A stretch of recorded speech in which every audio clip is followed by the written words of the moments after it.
সরকারি চাকরিতে আমি প্রবেশ করতে পারলাম না। এক হত দরিদ্র পরিবারের আশা আকাঙ্ক্ষা মাটিতে মিশে গেল। এই মতো অবস্থায় আমি কি করতে পারি আমি মাননীয় প্রধানমন্ত্রীকে জানাতে চাই। আমি কেন এই রাষ্ট্রে আছি আমি জানি না, আমি আর সহ্য করতে পারি না এই যন্ত্রণা।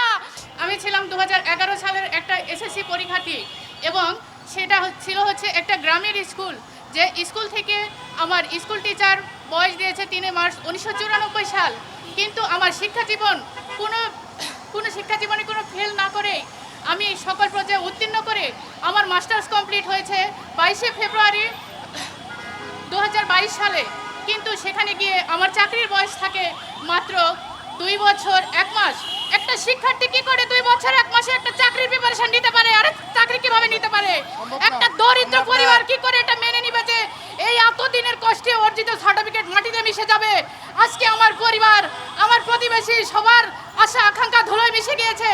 আমি যখন স্কুলে যেতাম কোনো দিন আমি ছাতা পাইনি, একটা বৃষ্টিতে ভিজে কলার পাতা নিয়ে মানের পাতা নিয়ে স্কুলে গিয়েছি।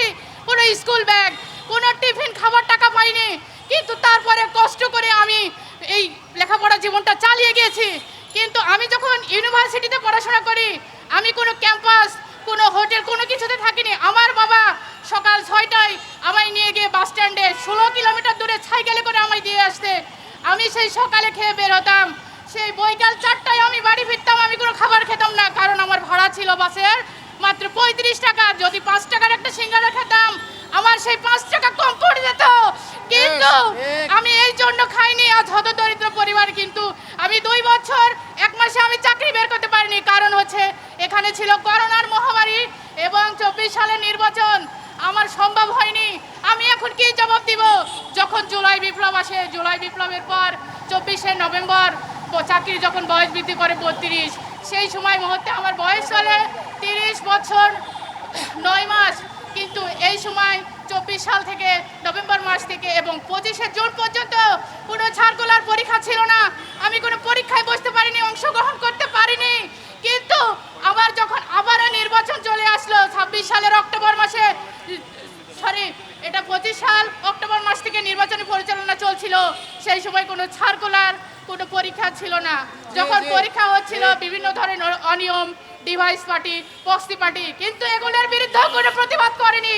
2026 সালে ফেব্রুয়ারিতে যখন নির্বাচন অনুষ্ঠিত হয়েছে, 2026 সালের 3 মার্চ আমার সার্টিফিকেটের বয়স শেষ হয়ে গেল। সরকারি চাকরিতে আমি প্রবেশ করতে পারলাম না।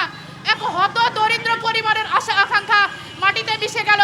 এই মতো অবস্থায় আমি কি করতে পারি আমি মাননীয় প্রধানমন্ত্রীকে জানাতে চাই এবং প্রমাণ সাপেক্ষে আমি আমার স্কুল জীবন থেকে শুরু করে সব সার্টিফিকেট ওনাকে দেখাতে চাই। যদি উনি দেখতে চান, আর উনি দেখবেন না কেন? আমি কি আমার স্কুল টিচার যখন আমার বয়স দিয়েছে, আমি ছিলাম ছোট মানুষ যখন রেজিস্ট্রেশন হয় ক্লাস 9-এ। আমার বাবা মা লেখাপড়া জানতো না। এটা কি ছিল আমার অপরাধ?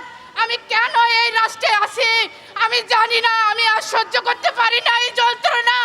আমি কি করব ভেবে পাই না।